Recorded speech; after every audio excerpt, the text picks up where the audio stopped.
He's behind you! Oh no he isn't! Oh yes he is! The common sounds from one of the most quintessentially British dramatic forms, the pantomime. Today we'll be taking a brief look at the pantomime's history and some of its characteristics.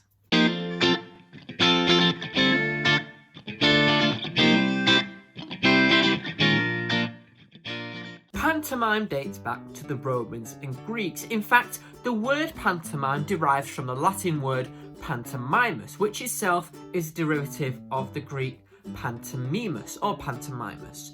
Now, panto meant all, and mimus meant imitator or imitation. It's where we also get the word mime from. So the word itself came from one who imitates all.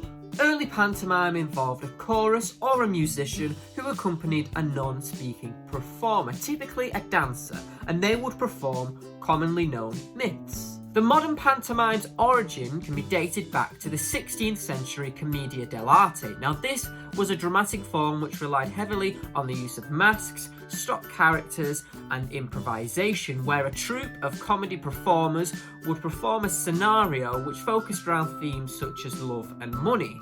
Commedia dell'arte was an extremely popular form in Europe. Audiences loved the political satire and jabs at the elite. However, in the late 17th and early 18th century, Commedia dell'arte was actually suppressed in France and a lot of troupes were banned.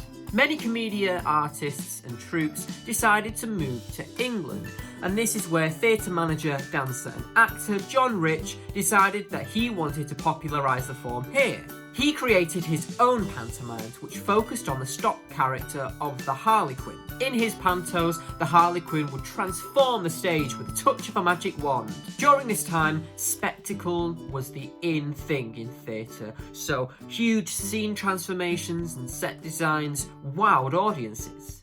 The focus on the character of the Harlequin subsequently meant that the shows were dubbed Harlequinades instead of pantomimes. Pantomimes remained silent for much of the 18th century, mainly as a result of the Licensing Act of 1737, which you can find out more about in my video on melodrama. So check it out. Drury Lane Theatre was one of the two theatres that were granted a licence to allow spoken drama, and it wasn't until panto opponent David Garrick wrote his own pantomimes that the Harlequin began to speak. The Harlequin also wore patches of colours to represent his emotional state. Now, Garrick's opposition to the pantomime came as a result of the fact that he didn't see it as legitimate theatre, whatever that means. And to be honest with you, this argument is still a hot topic of debate right now in drama and theatre. In fact, I'm kind of touching on it in my dissertation at the moment, although that will have been submitted by the time this video goes out. Garrick couldn't stop the popularity of panto. Audiences loved it, so he decided to shift the genre's identity. In the Drury Lane Theatre, he limited pantomime to the Christmas season, a tradition that is still kept alive today. Around the late 18th to early 19th century, the stories within pantomime shifted towards fairy tales, at least for some portions of the show. Pantomimes were also becoming increasingly comical and topical. During this time, we also saw the redevelopment of the character of the clown. Joseph Grimaldi developed the clown into a comic entertainer with a bright white face and red cheeks, a character which we're still familiar with today. He also developed gags for the clown, such as the butter slide, which is where the character falls over on a slippery surface. These gags increased the slapstick element of the shows, which made them more humorous. Writers James Planch and Henry James Byron wrote entire shows which focused on the fairy tale portion of the show. Now, they also used wordplay and puns, which is still a convention that we're familiar with in the modern pantomime. During the mid to late 19th century, there was a huge shift in pantomime conventions. Music hall stars became increasingly involved in pantomimes. Female music hall stars such as Miss Ellington took on the role as the principal boy, and stars such as Dan Leno developed the role of the pantomime dame.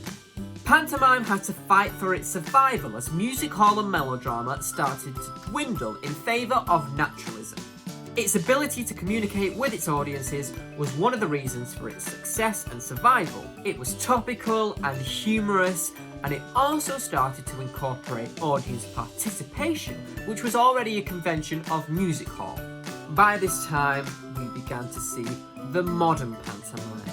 Typically performed at Christmas thanks to David Garrick, there were many conventions that we are still familiar with, such as the Principal Boy and the Dame, which we've already mentioned, typically performed by the opposite genders, double entendres to appeal to adults, audience participation in the form of call and response, music, where there's at least one participatory song, the animal, such as the horse or the cow, which is often played by two actors in one costume, one at the front and one at the back.